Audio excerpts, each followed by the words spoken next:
చెప్తాను జై శ్రీరామ్ అని నేను చెప్తాను. శ్రీరాముడు ఎవడు? మర్యాద పురుషోత్తముడు.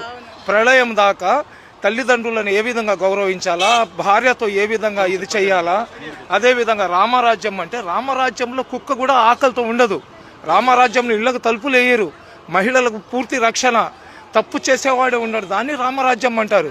శ్రీరామచంద్రుడు కేవలం హిందువులకే కాదు, వాళ్ళ పేటెంట్ కాదు. శ్రీరామచంద్రుడు సృష్టిలో ఉన్న ప్రతి ఒక్కరికి ఆరాధించదగ్గ వ్యక్తి అతను.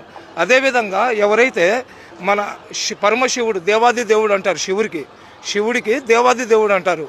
రాక్షసులకు అదేవిధంగా దేవుళ్లకు యుద్ధం జరిగినప్పుడు రాక్షసుల వైపు అమృతము, అదేవిధంగా దేవుళ్ల వైపు విషం వచ్చినప్పుడు ఆ విషాన్ని అతను తాగేసి రాక్షసులను సంహరించి అమృతాన్ని దేవుళ్ళకి ఇచ్చినాడు.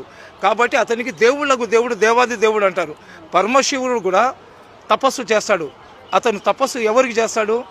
ఏకేశ్వరుడికి చేస్తాడు. ఆ ఏకేశ్వరుడినే మనం అందరం వాళ్ళ బిడ్డలమే. మేము అల్లా అంటున్నాం, వాళ్ళు దేవుడు అంటున్నారు. శివుడికి భోలాశంకరుడు అంటారు, నీలకంఠేశ్వరుడు అంటారు. అదేవిధంగా మనకు ఆది దేవుడు ఎవరు? హిందువుల ఆది దేవుడు ఎవరు? గణపతి పేరు ఎత్తకుండా పూజ చేస్తే ఆ పూజ పూర్తి కాదు. అదేవిధంగా ఒక్కొక్కళ్ళు ఒక్కొక్క ఆచారాల్లో ఉంటారు. కానీ అందరు కూడా కోరుకునేది ఏంది? అందరూ బాగుండాలని. ఈరోజు హిందూ సమాజంలో గాలి దేవుడు, సూర్యదేవుడు, భూదేవి రకరకాలుగా చెప్తారు కదా. నిజంగా ఆ దేవుళ్లకు మాకు హిందువులే ఉండాలా, వేరే కులస్తులు ఉండకూడదు అనుకుంటే 10 నిమిషాలు సూర్యుడు ముస్లింల మీద టెంపరేచర్ పెంచేసాడు అనుకోండి, మేమందరం చచ్చిపోతాం. లేదా గాలి దేవుడు 10 నిమిషాలు ముస్లింలకు నేను గాలి ఇవ్వాలంటే మేమందరం చచ్చిపోతాం. ఇవన్నీ ఏంటంటే పొట్టలు పెంచుకోవడానికి మా బోటి వాళ్ళు, సాధులు, సంతులు ఏంటంటే రెచ్చగొట్టారనుకోండి జనాలు డిస్టర్బ్ అవుతారని. అలాంటిది ఏమి ఉండదండి. ఈ భూతల్లి నన్ను మోస్తుంది, వాళ్ళని మోస్తుంది.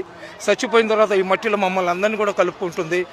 ఈ దేవుళ్ళకు లేని వివక్షత ప్రజలకు ఎందుకండి? దేవుళ్ళకు లేని వివక్షత ప్రజలకు ఎందుకు? చెప్పేవాళ్ళు చెప్తుంటారు, వచ్చేవాళ్ళు వస్తుంటారు. సరేనా? అందరూ బాగుండాలా, అందులో మేము ఉండాలా. నా రాష్ట్రం సస్యశ్యామలంగా ఉండాలా, నా దేశం ప్రపంచంలో ఉన్నతమైన స్థానంలో ఉండాలా.